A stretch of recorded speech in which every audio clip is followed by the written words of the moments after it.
Balik mga kapuso sa GMA Regional TV Live. Hot issue karon sa Katilingban kining tuob o steam inhalation. Taliwa nini nagkadaghan nga kaso karon sa COVID-19 dinhi sa ato. Mga yuta og opinyon gikan sa mga doktor nga karong bag-o ipagawas og joint statement kabahin niini. Karong buntaga mga kapuso, makauban nato ang Secretary sa Philippine College of Physicians dinhi sa Central Visayas, usa ka pulmonologist, Dr. Maria Felina Villamor. Good morning, doktora. Good morning, good morning.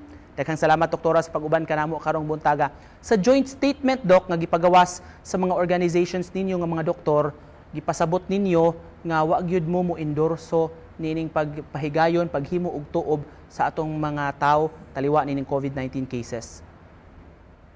Yes, sir.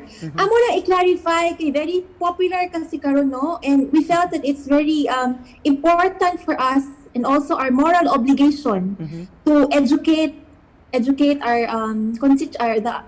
our people, no, na kaning tuob. Actually, let me make it clear, we are not against the practice of tuob, okay, because in fact it can actually really help you, no, alleviate the symptoms, no, gamay sa symptoms ba, maka-alivio gamay sa symptoms. But we just want to make it clear na dili gyud siya tambal para COVID, okay? Dili gyud siya makapatay og virus, okay?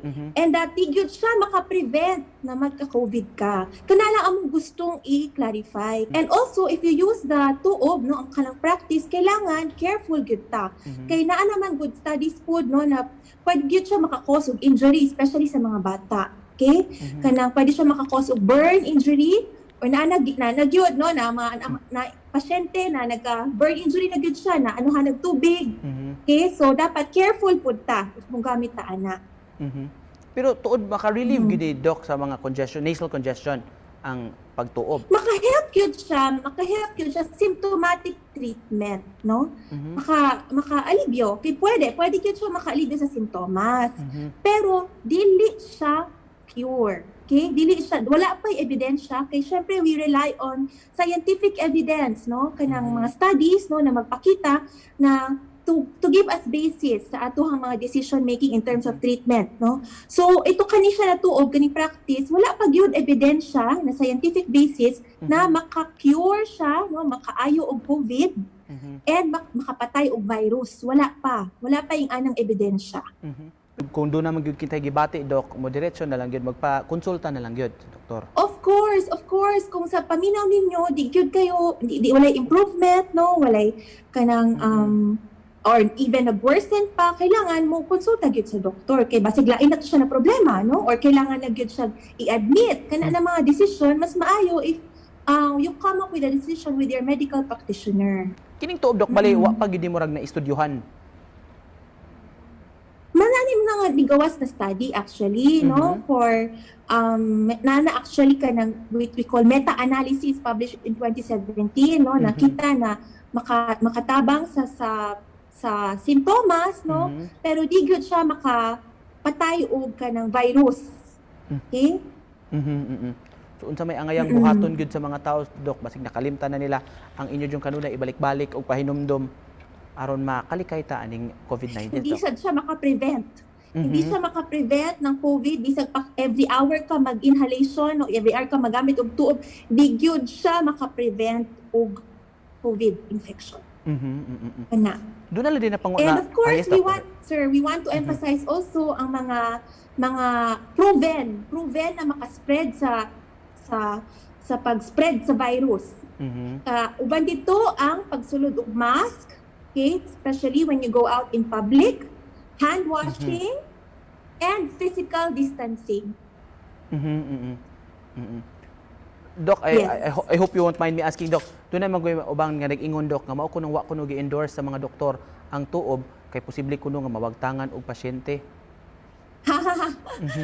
Ano na sila, no, medyo actually kana na mindset is di na siya maayong mindset, no. Kay kami mga doktor ganahan mi na maayo among pasyente. Okay, it's what we kasi amohang Hippocratic oath, first do no harm. Okay, first do no harm, and we want our patients to get better. Kana gyud amohang gusto, the proper way for them to get better, the proper way, guided by scientific evidence kana. Dok, on another note, mangutana lang ko, Dok, kay doon na-bring up nga question sa among social media, Dok, ba? Di ba doon naman tayo mild, moderate, o mga severe nga symptoms?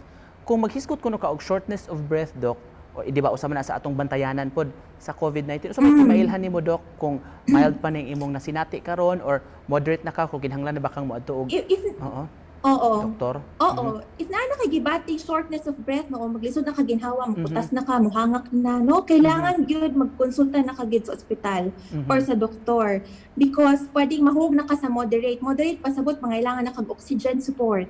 Okay? So, yeah, it's best if you consult if you feel na naanod kay ing ana ang symptoms. Kumusta man mo ron mga doktor, Dok, kay murag nihulagway na to sa Cebu Medical Society, murag overly exhausted na ang mga atong medical workforce karon. Actually tinuod na sir ha, tinuod na siya. When you're out there, when ka sa ospital, makita gyud nimo ang unsa ka grabe ang sitwasyon. That's why sige mig remind sa public no to do their part, okay? To help us, help you. Okay? Because grabe gyud sa mga ospital karon. If you can only see it, mura gyud siya battle zone, mura war zone gyud ang ospital. Di ko nag-exaggerate, tinuod na siya. So we don't want it to get any more worse. We're doing our best. I'd like to assure everybody, kami tanan no, sa medical community, we're doing our best no to help our patients, okay? So please, help us help you. And always keep in mind ang mga practices na proven na makatabang no na dili mo spread ang virus, in which includes yung pagsuot og mask, hand washing o physical distancing kana. All right, with that, magpasalamat bigdako sa kagayunan nga gihatag nimo kanamo karong buntaga, Dr. Maria Felina Villamor. Thank you. Ubalik pa Thank makapuso ang GMA Regional TV Live.